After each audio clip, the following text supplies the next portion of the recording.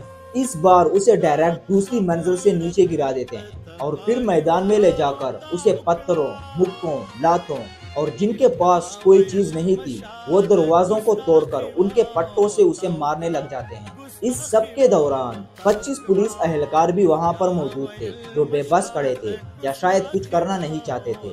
آخر مشال خان کی جو کچھ سانسیں چل رہی تھی وہ بھی ختم ہو گئی، لیکن ہجوم اسے مارتے ہوئے اور اس کی ویڈیوز بناتے ہوئے نہیں تھکا۔ DIG کے مطابق ہجوم اس کی لاش کو جلانا چاہتے تھے، لیکن انہوں نے اس کی لاش کو کسی طرح وہاں سے نکال دیا۔ انتظامیہ نے یونیورسٹی کو بند کر دیا اور ہاسٹلز کو خالی کر دیا۔ اس کے بعد لوگ 2 گروپس میں ڈیوائیڈ ہو گئے۔ ایک گروپ جو کہہ رہا تھا کہ مشال خان گستاخ ہے۔ ہم کہتے ہیں کہ اس کو شہید کہنا اتنا ہی گناہ ہے، اتنی ہی توہین ہے جس طرح وہ کرتا تھا۔ اور دوسرا گروپ جو کہہ رہا تھا کہ مشال خان شہید ہے۔ اگلے روز یعنی 14 اپریل کو مشال خان کا جنازہ پڑھنے سے وہاں کے امام نے انکار کر دیا۔ پڑوسی اور کچھ رشتہ دار بھی کسی بہانے سے اس کے نماز جنازہ سے چپ گئے۔ آخر کچھ لوگوں کے ساتھ مل کر مشال خان کا جنازہ پڑھایا گیا اور اسے دفن کر دیا۔ اس کو دیکھ کر سکون بھی ہوتا ہے، کیونکہ یہ عظیم انسانوں کو جو ہے نا جب آدمی دیکھتے ہیں تو دل اور بھی مضبوط ہوتا ہے۔ مشال خان پر جو الزامات لگے تھے جس کی وجہ سے اسے قتل کر دیا تھا وہ یہ تھے کہ مشال خان روس کا ایجنٹ ہے۔ میں نے کہا مسئلہ کیا ہے؟ انہوں نے کہا کہ سر اس طرح ہے کہ یہ عبداللہ اور یہ مشال خان جو ہیں یہ مذہب کے خلاف بولتے ہیں۔ تو میں نے کہا کہاں پر بولتے ہیں؟ تو انہوں نے کہا یہ سوشل میڈیا پر بولتے ہیں۔ تو میں نے کہا آپ کے پاس کوئی پروف ہے؟ کوئی پوسٹ لائے ہو؟ کوئی مطلب آپ کے پاس کیا پروف ہے؟ تو کہا کہ سر پوسٹ تو ہمارے پاس کچھ نہیں ہے۔ دوسری طرف سے ایک طالب علم بولا کہ سر یہ روس کے ایجنٹ ہے۔ مشال خان لبرل خیالات کو پروموٹ کرتا ہے۔ وہ اپنے فیس بک پیج پر قادیانیوں کو پروموٹ کرتا ہے۔ وہ روس کا ایجنٹ ہے اور اسے رشیا سے فنڈنگ ملتی ہے۔ Had he ever spoken to you about this boy, Mashal Khan, before? Yes. He told me that this guy he is talking about blasphemy. I told him, let inform your chairman, department chairman. The letter that Wajahat wrote that you received as well says that Adam's children must have committed incest for the human race to evolve. Is that blasphemy to raise that as a point? یہ تو بہت سارے سوالوں میں سے، بہت سارے توہین میں سے یہ بھی ایک سوال تھا کہ آپ کا یعنی معاشرے میں اپنے بہن کے ساتھ جنسی تعلق میں کوئی یعنی مذائقہ نہیں ہے، آپ اس کی پابندی نہ کریں، یہ پابندی چھوڑو۔ اس کے ذہن میں وہ یہ نہیں ہے کہ یہ معلوم کرنا چاہتا ہے، بلکہ لوگوں کو وہ ترغیب دیتا ہے کہ اس کو مائل کرے کہ یہ کام کرے۔ لیکن یہ سارے الزامات کبھی پروف نہ ہو سکے۔ جب پولیس انویسٹیگیشن ہوئی تو IG کے PK نے کہا کہ ہمیں ایسی کوئی چیز نہیں ملی ہے جس سے ثابت ہو کہ ان 3 اسٹوڈنٹس نے کسی قسم کی گستاخی کی ہے۔